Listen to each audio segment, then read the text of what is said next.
Hello and welcome. My name is Tokebi Games. I am a former Roblox engineer and I will be teaching you how to develop game mechanics. During this video series, we've been working with tools that stay in the player's backpack without a real way to save them into the player's inventory. After last week's introduction to data stores, we're now ready to build a system that will let us save tools to the player's data, equip them, and eventually upgrade them. If you haven't watched our previous videos, I've left a link to the full playlist in the description for your convenience. Now, let's dive in and see how we can build this system. In our player-added script, we'll make a few modifications. First, we'll move the global data list that was originally in the tool module into this file, because this script is now the main place where the player's data will be loaded after they join the game. We'll also add an else condition to the if statement we created in the last video, since if the player is new, we need to initialize their data with a proper structure. In this structure, we've added a key for items, which is where all loot will be stored, a key for gold, which keeps track of the player's currency, and a key for tools, where we're giving 3 starter tools. Each tool has information about its tier and a flag that shows whether it is equipped or not, which allows us to place the tool directly into the player's backpack when they join, as well as handle equipping logic later. To finish, we'll add a function that listens for when the player's character is added and immediately places the equipped tool into their backpack, so it's ready for them to use right away. One thing to notice here is that we're now adding the tool tier programmatically instead of having it hard-coded, which makes the system more flexible and easier to maintain. As a reminder, since we added the key for items to store our loot, make sure to go through every script where loot was being saved, created, sold, or displayed, and update the data retrieval to include the item's key, just like I'm showing in this video.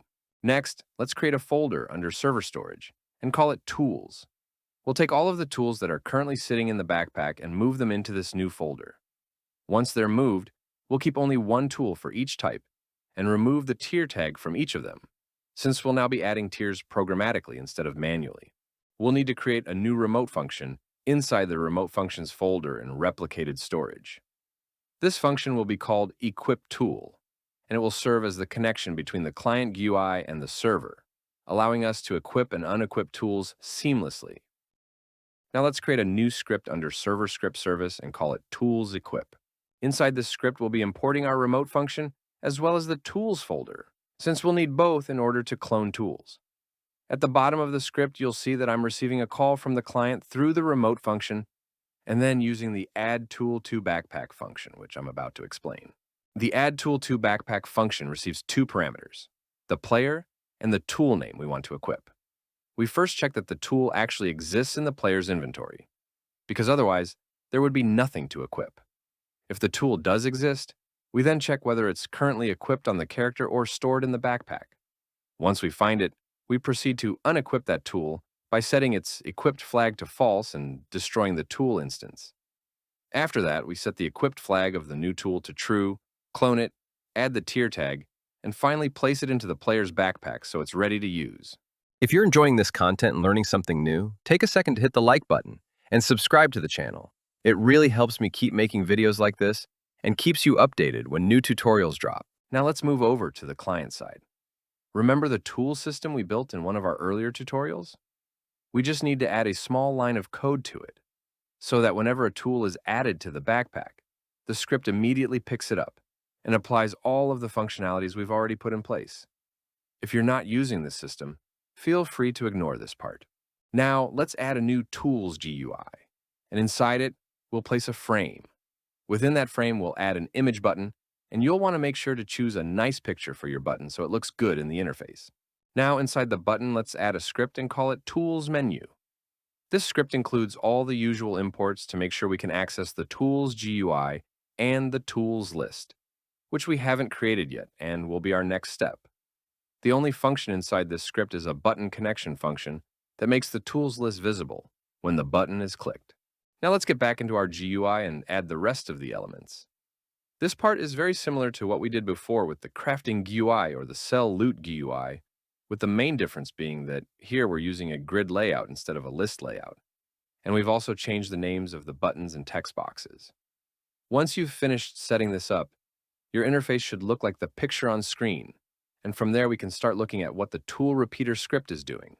The tool repeater script follows a very similar pattern to the previous GUI scripts we've worked on.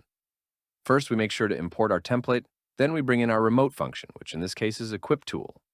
We also add a variable called previous equip button, which we'll use to keep track of the button for the previously equipped tool, so we can make it visible again when switching. Next, we connect a function to the visible property of the tools list frame, so that whenever it becomes visible, we clear out any objects already displayed.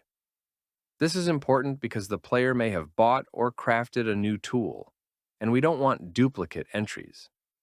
After that, we check if the player has tools using the _g.myData variable. If you don't remember this variable, it gets populated in a script under data GUI, which we've covered in earlier tutorials, and I'll briefly show it again here. Returning to our script, we use a for loop to go through the tools, clone the template, and fill in the text boxes with the tool's name and tier.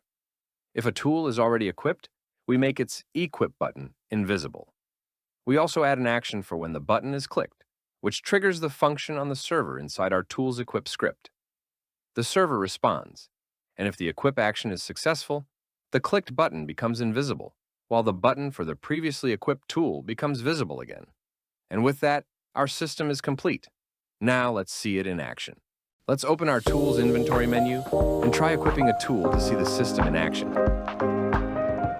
As you can see, the tool was added to the backpack, and I can now cycle through them, equipping each one without any issues.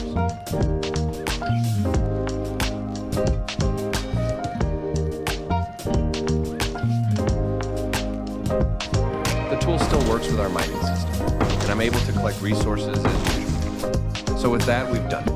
Our tools are now saved at the inventory level, and each player can have their own unique set of tools.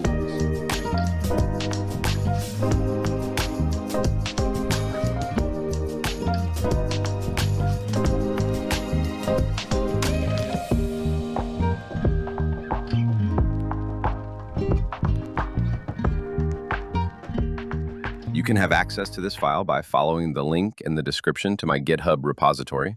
Also, please join my community on Roblox, Tokebi Academy, where you can have access to the demos and collaborate with me. If you have not done it yet, please take a minute to subscribe and like this video, as this will greatly help me to continue making this type of content. Thanks for watching, and hope to see your comments and suggestions.